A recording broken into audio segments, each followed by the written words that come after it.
Hello students, हमने हमारी पिछली क्लास में पढ़ा था different parts of mechanics. That is कौन कौन से पार्ट्स पढ़े थे हमने। फर्स्ट पार्ट पढ़ा था मैकेनिक्स के अंदर स्टैटिक्स। स्टैटिक्स के अंदर हमने पढ़ा था हमारा जो ऑब्जेक्ट है किसके अंदर था, रेस्ट में। अदर ब्रांचेस जो थी हमारे पास मैकेनिक्स की कौन कौन सी हमने पढ़ी थी, that is kinematics and dynamics. Kinematics और डायनामिक्स के अंदर दोनों के अंदर ऑब्जेक्ट किस में था, हमारे पास मोशन के अंदर था। लेकिन दोनों के अंदर हमारे पास डिफरेंस क्या था, काइनेमेटिक्स के अंदर हमने उन फैक्टर्स को कंसीडर नहीं किया था जिनकी वजह से ऑब्जेक्ट हमारे पास किसके अंदर आया, मोशन के अंदर आया। लेकिन डायनामिक्स के अंदर हमने उन फैक्टर्स को भी काउंट किया था कि जिनकी वजह से ऑब्जेक्ट किस में आया, मोशन के अंदर। आज हम पढ़ने जा रहे हैं हमारा next topic, that is point object.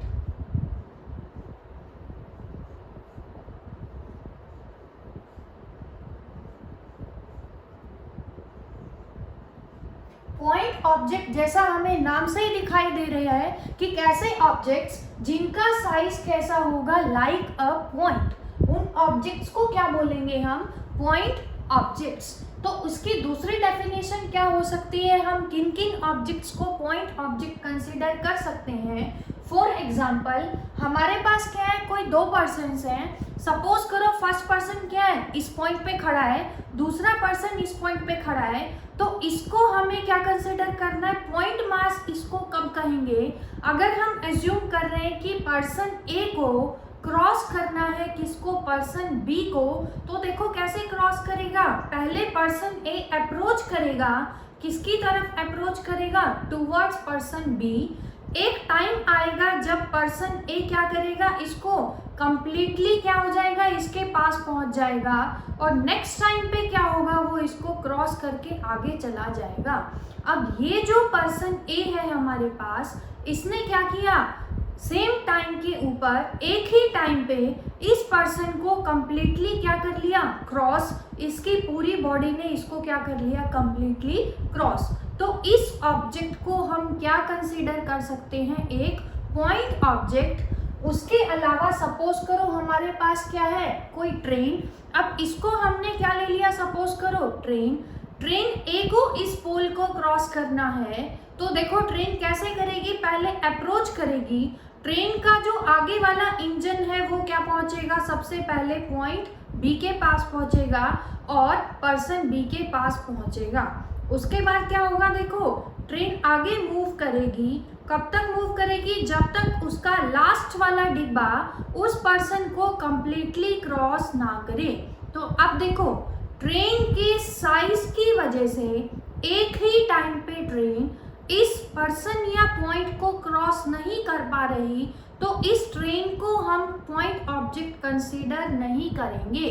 अगर साइज की वजह से ऑब्जेक्ट का मोशन अफेक्ट हो रहा है तो उसको हम पॉइंट ऑब्जेक्ट कंसीडर नहीं करेंगे। लेकिन ट्रेन को हम पॉइंट ऑब्जेक्ट कंसीडर कर सकते हैं कब, सपोज करो हमारे पास एक ट्रेन है जो ट्रेवल कर रही है फ्रॉम दिल्ली टू कानपुर। दोनों के बीच की जो स्टेशन के बीच की डिस्टेंस है उसको हमने एज्यूम किया कितना है हमारे पास, 3000 किलोमीटर। सपोज करो हमारे पास, हमें क्या निकालनी है, ट्रेन की स्पीड। सपोज करो ट्रेन ने इसको क्रॉस किया, दोनों स्टेशन को, कब पहुंची, दूसरे स्टेशन के पास इन 30 आवर्स। तो जो ट्रेन की स्पीड हमारे पास आएगी वो कितनी आएगी, स्पीड का फॉर्मूला हमने पढ़ा हुआ है, क्या पढ़ा हुआ है, डिस्टेंस डिवाइडेड बाय टाइम। अब डिस्टेंस हमारे पास कितना है, 3000 डिवाइडेड बाय टाइम हमें कितना दे रखा है, 30 आवर्स। तो यहाँ से जो ट्रेन की स्पीड है कितनी आई है हमारे पास, 100 किलोमीटर पर आवर। अब ये जो ट्रेन है हमारे पास, देखो 1 घंटे में कितने किलोमीटर ट्रेवल कर रही है, 100 किलोमीटर, जो क्या है ट्रेन के साइज के कंपैरिजन में बहुत ही ज्यादा। तो इस केस में हम ट्रेन को भी क्या कंसीडर कर सकते हैं, पॉइंट ऑब्जेक्ट। तो पॉइंट ऑब्जेक्ट को हम क्या लिख सकते हैं, an object which covers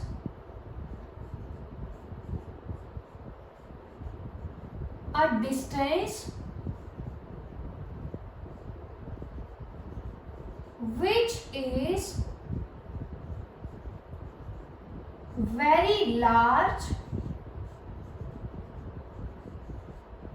as compared to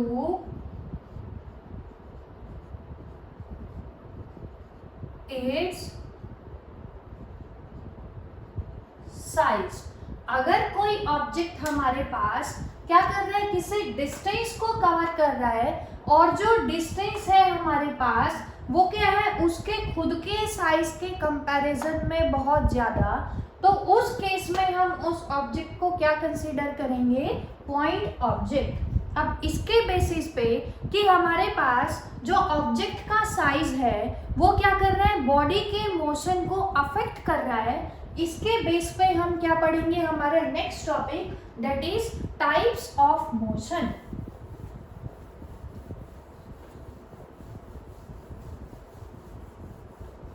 तो नेक्स्ट टॉपिक हम पढ़ने जा रहे हैं types of motion of a body.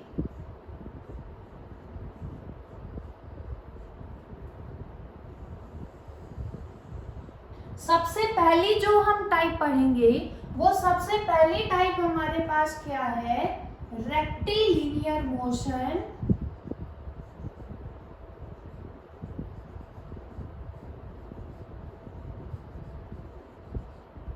और फर्स्ट टाइप के अंदर ही जो दूसरी है हमारे पास वो क्या है, हमारे पास ट्रांसलेटरी मोशन।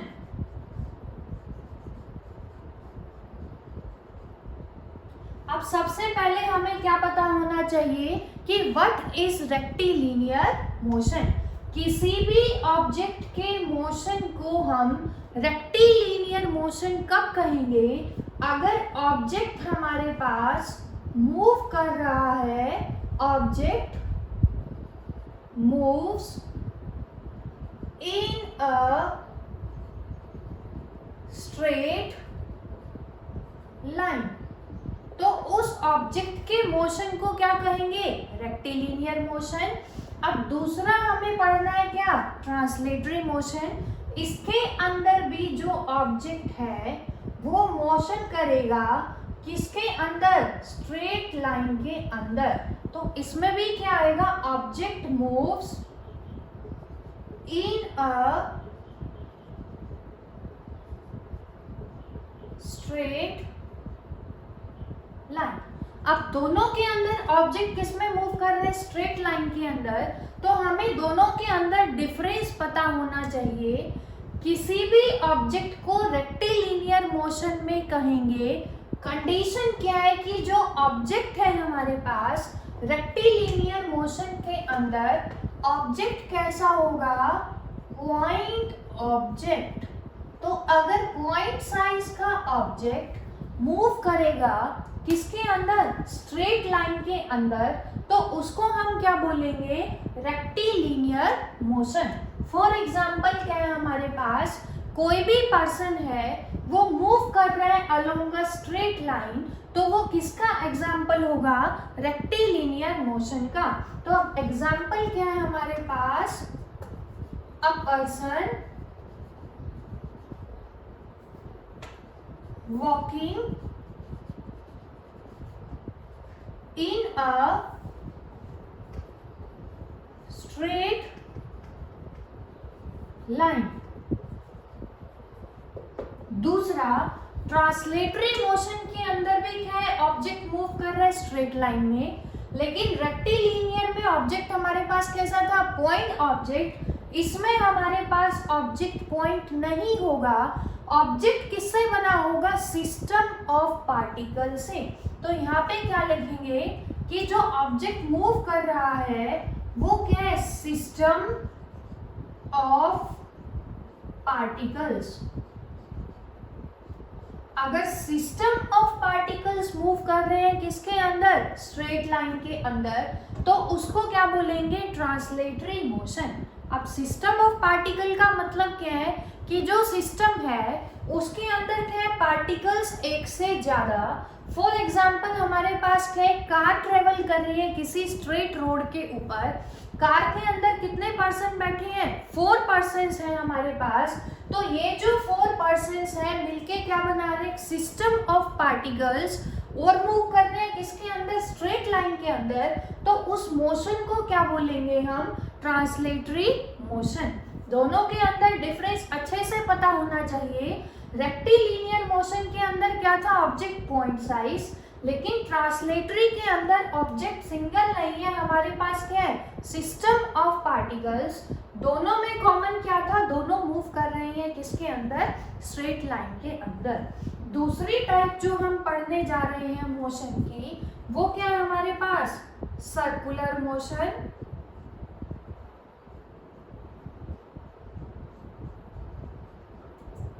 और इसी के अंदर दूसरी टाइप क्या है हमारे पास, रोटेटरी मोशन।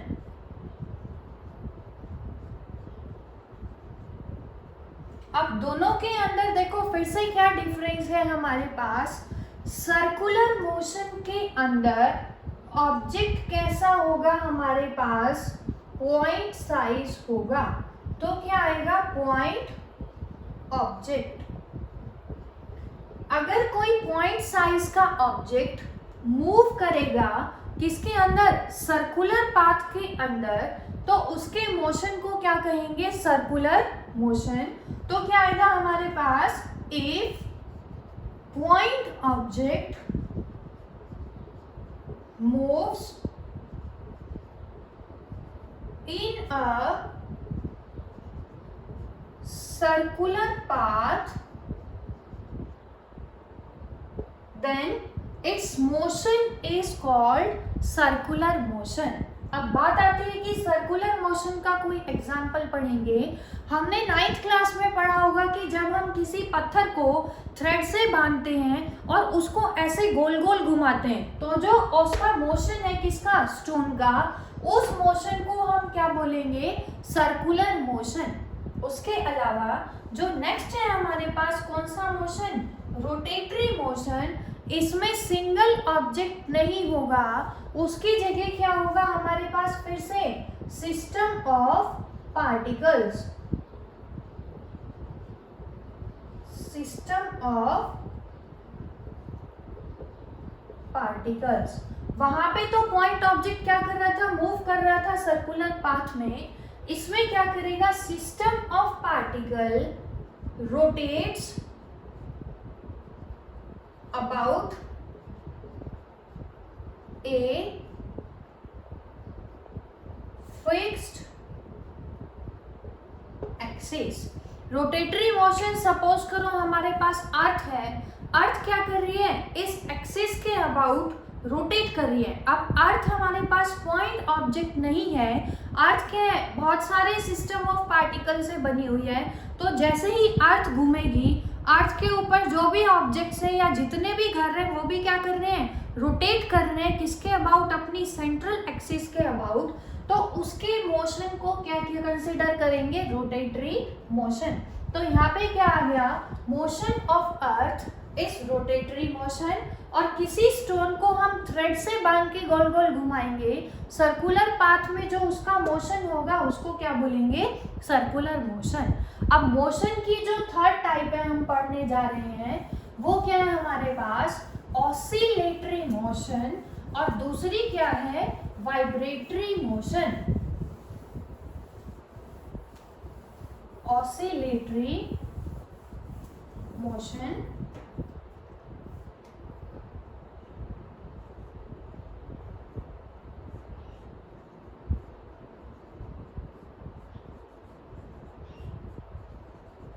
या फिर दूसरी कौन सी है इसी के अंदर, वाइब्रेटरी मोशन। अब दोनों के अंदर डिफरेंस देखो क्या है हमारे पास। इसको समझने के लिए देखो, सपोज करो हमने क्या लिया, किसी भी बॉब को जो सिंपल पेंडुलम की है उसको हमने फ्रीली सस्पेंड किया। तो इनिशियली जब हम बॉब को सस्पेंड करेंगे किसी रिजिड सपोर्ट के साथ, तो बॉल की जो स्टेशनरी पोजीशन होगी बॉब की, उस पोजीशन को हमने पढ़ा हुआ है, क्या बोलते हैं उसकी, मीन पोजीशन। अब जैसे ही हम बॉल को क्या करेंगे, डिस्प्लेस करेंगे, कहां से, उसकी मीन पोजीशन से, तो जो बॉब है वो क्या करना स्टार्ट करेगी, ऐसे मूव करना स्टार्ट करेगी। तो ये हमारे पास क्या होगा, बॉब किधर जाएगी, पहले आगे की तरफ, फिर वापस किधर आएगी, मेन पोजीशन से पीछे की तरफ। तो जो आगे की तरफ ये जा रही है उसको क्या बोलते हैं, टू, पीछे जो आ रही है उसको क्या बोलते हैं, फ्रो, और इस मोशन को क्या बोलते हैं, to and fro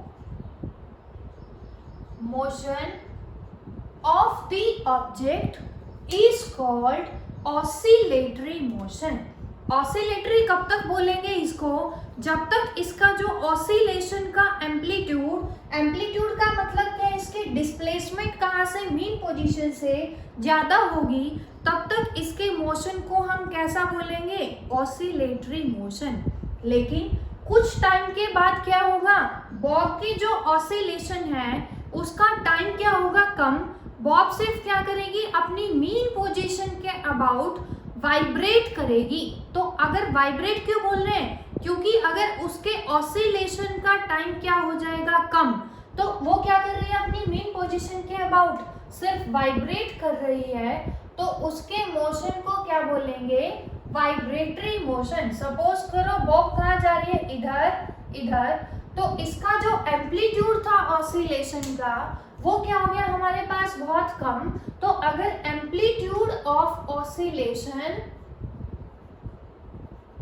amplitude of oscillation is less than motion of the object is called vibratory motion। इसके अंदर क्या था हमारे पास, एम्पलीट्यूड ऑफ ऑसिलेशन ज्यादा था, तो क्या आएगा, if amplitude of oscillation is large, तो उस केस में जो ऑब्जेक्ट का मोशन है उसको हम क्या बोलेंगे, ऑसिलेटरी। और अगर ऑसिलेशन क्या हो जाएगा, बहुत कम, तो उसको क्या बोलेंगे हम, वाइब्रेटरी मोशन। ये तो हमने पढ़ा ऑब्जेक्ट का मोशन, किसके बेसिस के ऊपर पढ़ा, उसके साइज के ऊपर, बेसिस के ऊपर पढ़ा। दूसरा हमारे पास क्या आता है, साइज के बेसिस पे मोशन को डिवाइड ना करके हम क्या करेंगे, उसकी पोजीशन के बेस पे डिस्क्राइब करें, किसको, बॉडी के मोशन को। तो नेक्स्ट टॉपिक फिर से हम पढ़ने क्या जा रहे हैं, types of motion, types of motion of a body due to its position। Object की पोजीशन के बेसिस पे भी हम क्या पढ़ेंगे, फिर से different types of motion of a body और एन ऑब्जेक्ट। तो जो सबसे पहली टाइप हम पढ़ने जा रहे हैं वो क्या है हमारे पास, one dimensional motion. One dimensional motion. One dimensional motion का मतलब यहाँ पे हमारे पास क्या है, सपोज करो हमारे पास कोई ऑब्जेक्ट है, मूव कर रहा है, ये हमने बना लिया coordinate system, that is X axis and Y axis.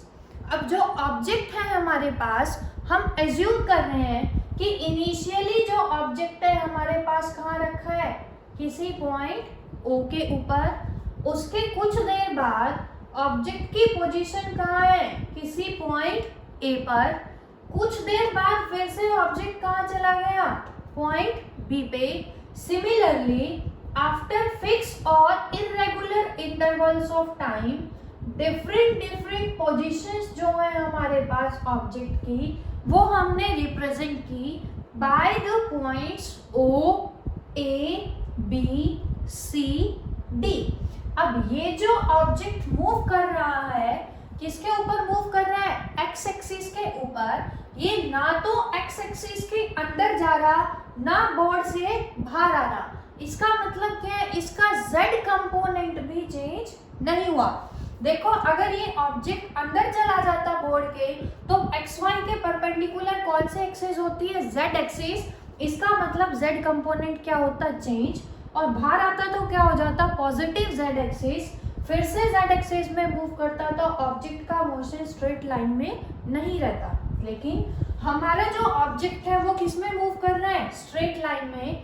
किसके ऊपर मूव कर रहा है, एक्स एक्सिस के ऊपर मूव कर रहा है। उसकी पोजीशंस हमें गिवन है। अब यहाँ पे देखो क्या है, हर पॉइंट के ऊपर सिर्फ किसकी वैल्यू चेंज हो रही है, x की वैल्यू चेंज हो रही है। y के कोऑर्डिनेट और z कोऑर्डिनेट में कोई भी चेंज नहीं आया। तो इस टाइप के मोशन को, जिसमें ऑब्जेक्ट मूव करेगा किसके अंदर, स्ट्रेट लाइन में, तो सबसे पहले तो क्या है हमारे पास, वन डायमेंशनल मोशन के अंदर ऑब्जेक्ट मूव करेगा, किसके अंदर मूव करेगा, इन अ स्ट्रेट लाइन। उसके बाद हमारे पास क्या है कि सिर्फ x कोऑर्डिनेट चेंज हो रहा है। सिमिलरली अगर y में मूव करता तो सिर्फ कौन सा कोऑर्डिनेट चेंज होता है हमारे पास, y। z में मूव करता तो कौन सा चेंज होता, z कोऑर्डिनेट। तो इस टाइप के मोशन को, जिसमें ऑब्जेक्ट मूव कर रहा है स्ट्रेट लाइन में, हम क्या बोलेंगे, वन डायमेंशनल मोशन। अब जरूरी नहीं है कि हमें जो लाइन गिवन हो वो ऐसे ही गिवन हो। सपोज करो हमें क्वेश्चन के अंदर गिवन है कि ऑब्जेक्ट का मोशन इस टाइप का हमें गिवन है। हमसे पूछा है इज इट वन डायमेंशनल और नॉट। तो हमें जो XYZ कोऑर्डिनेट्स हैं वो कभी भी ऐसे नहीं बताया कि हम उनको ऐसे ही ड्रॉ करेंगे, ये x होगा, ये y होगा, ये कैसे होगा, z। हमें सिर्फ क्या पता है, हमारे पास x, y और z, ये तीनों क्या होंगे, म्यूचुअली परपेंडिकुलर। ये ऐसे भी हो सकते हैं, ऐसे भी हो सकते हैं, ऐसे भी हो सकते हैं। इनको हम कैसे भी रख सकते हैं। तो ये जो मोशन है ये क्या होगा, वन डायमेंशनल होगा। कैसे होगा, सपोज करो मैं ओरिजिन को यहाँ पे रख रही हूँ, पॉइंट O इसको हमने मान लिया, पॉइंट O इसको मान रहे हैं, तो ये किसको रिप्रेजेंट करेगा, अब x एक्सिस को। ये क्या हो गया हमारे पास, y एक्सिस। अब ऑब्जेक्ट फिर से किसके अंदर मूव कर रहा है, ये भी कैसा मोशन है, स्ट्रेट लाइन का ही मोशन है। तो इसको भी हम कंसीडर करेंगे वन डायमेंशनल मोशन। तो 1D की कंडीशन क्या है कि ऑब्जेक्ट हमेशा मूव करेगा, किसके अंदर मूव करेगा, इन अ स्ट्रेट लाइन। दूसरी टाइप का जो मोशन है हमारे पास वो क्या है, हमारे पास टू डायमेंशनल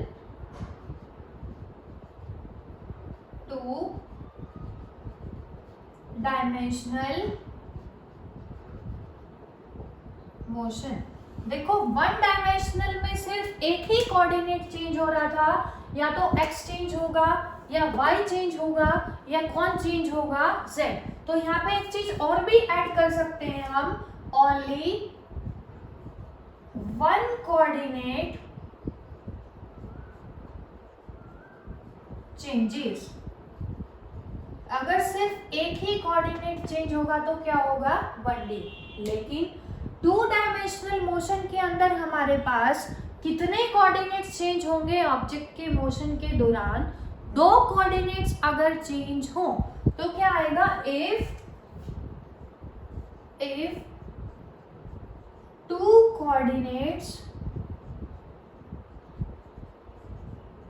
changes,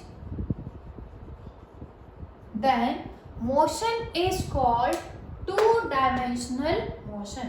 इसका एग्जाम्पल लेंगे हम सपोज करो ये हमने क्या बना दिया x कोऑर्डिनेट, ये क्या बना दिया y कोऑर्डिनेट. हमें क्वेश्चन के अंदर गिवन है जो हम एग्जाम्पल ले रहे हैं, ऑब्जेक्ट मूव कर रहा है अलोंग दिस पाथ. तो ये क्या है इनिशियली सपोज करो पार्टिकल हमारा यहाँ पे है, फिर ऑब्जेक्ट यहाँ पहुंच गया, कुछ देर के बाद यहाँ. तो ये जो डिफरेंट पॉइंट्स हैं हमारे पास, ये किसको रिप्रेजेंट कर रहे हैं, different positions of the particle at different instant of time. अब हमारे पास देखो क्या है, इस पॉइंट पे x और y के 2 कोऑर्डिनेट होंगे, यहाँ पे भी कितने कोऑर्डिनेट है हमारे पास x और y. इस पॉइंट पे भी कितने होंगे 2 कोऑर्डिनेट. परपेंडिकुलर डालेंगे यहाँ से x पे क्या आएगा x की वैल्यू, ऐसे ही y पे परपेंडिकुलर डालेंगे किसकी वैल्यू आएगी y की.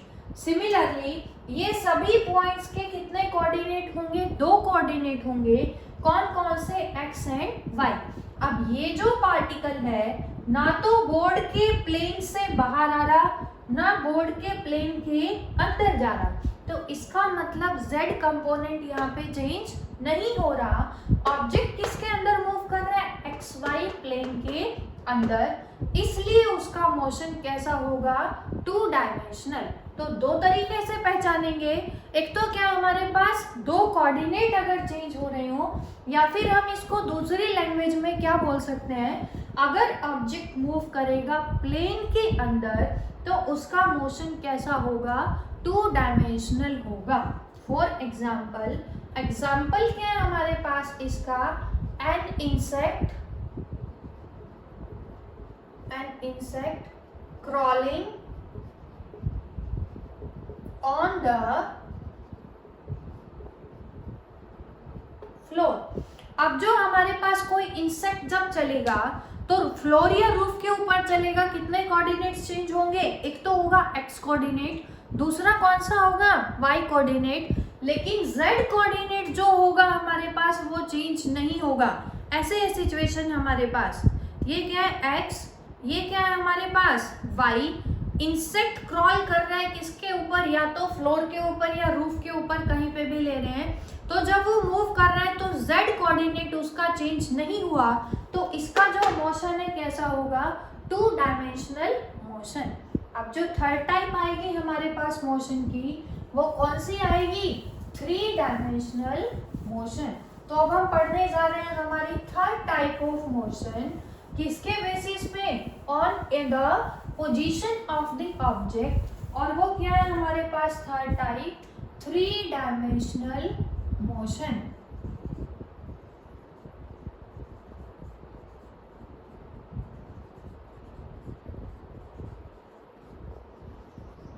थ्री डायमेंशनल मोशन के अंदर देखो 1D के अंदर ऑब्जेक्ट मूव कर रहा था स्ट्रेट लाइन में, सिर्फ एक कोऑर्डिनेट हो रहा था चेंज, आइदर x और y और z.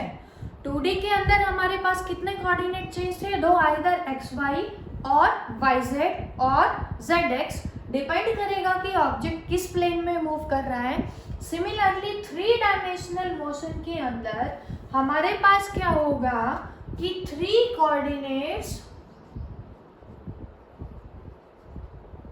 कौन कौन से 3 कोऑर्डिनेट्स हमारे x, y, z.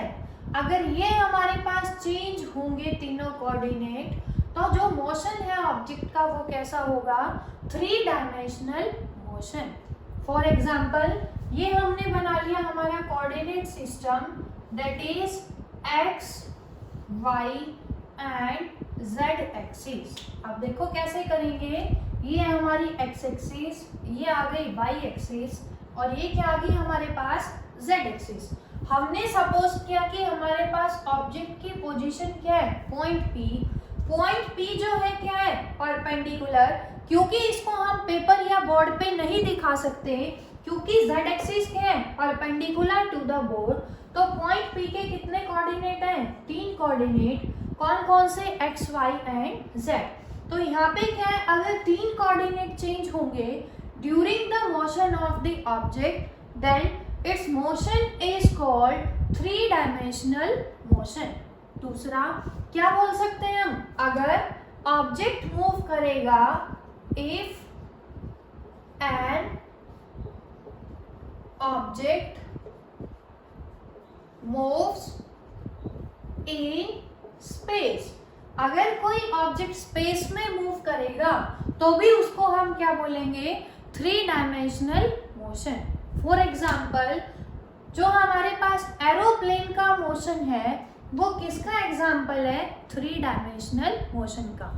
एरोप्लेन का मोशन 3D का एग्जाम्पल कैसे है, सबसे पहले देखो क्या हमारे पास एरोप्लेन जब उड़ेगा तो कौन सा कंपोनेंट चेंज होगा उसका, ऊपर जाते जाते एक्स कंपोनेंट, हाइट की वजह से कौन सा कंपोनेंट होगा उसका चेंज, वाई, और जब आगे की तरफ मूव करेगा तो कौन सा कंपोनेंट चेंज होगा, जेड। तो ध्यान से देखना, एरोप्लेन जब उड़ा तो एक्स चेंज हुआ, हाइट की वजह से वाई, और आगे जब उसने मूव किया कौन सा कंपोनेंट हुआ, जेड कंपोनेंट चेंज। तो वो किसका एग्जाम्पल है हमारे पास, 3 डायमेंशनल मोशन का। तो आज की वीडियो में हमने जो किया इतना ही किया कि types of motion of an object based on it's size, कितने टाइप्स पढ़े थे हमने, 3 टाइप्स, उनको हमने फर्दर डिवाइड किया था। उसके बाद जो पोजीशन के बेस पे हमने डिवाइड किया कितनी टाइप्स में, 3 टाइप्स में, 1D 2D एंड 3D। जो नेक्स्ट टॉपिक होगा वो हम अपनी अगली वीडियो में डिस्कस करेंगे। इसके आगे वाले उसके वीडियोस के लिए चैनल को सब्सक्राइब करें जरूर, ताकि उसके बाद तुम्हें अपने आप नोटिफिकेशंस मिलते रहे नेक्स्ट वीडियोस के लिए। Thank you very much.